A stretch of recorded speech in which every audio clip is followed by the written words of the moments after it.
So ngayon may kasama tayo si Lovely. Anong trabaho mo, Lovely? BHW po. Ano ibig sabihin ng BHW? Barangay Health Worker.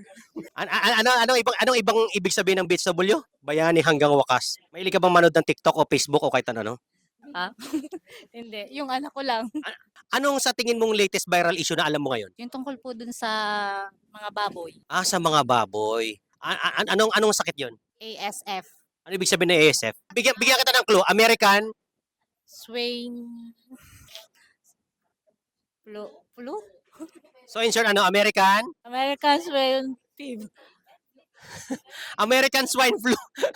So anong maganda sa tingin mo magandang solusyon para maagapan ng African swine flu?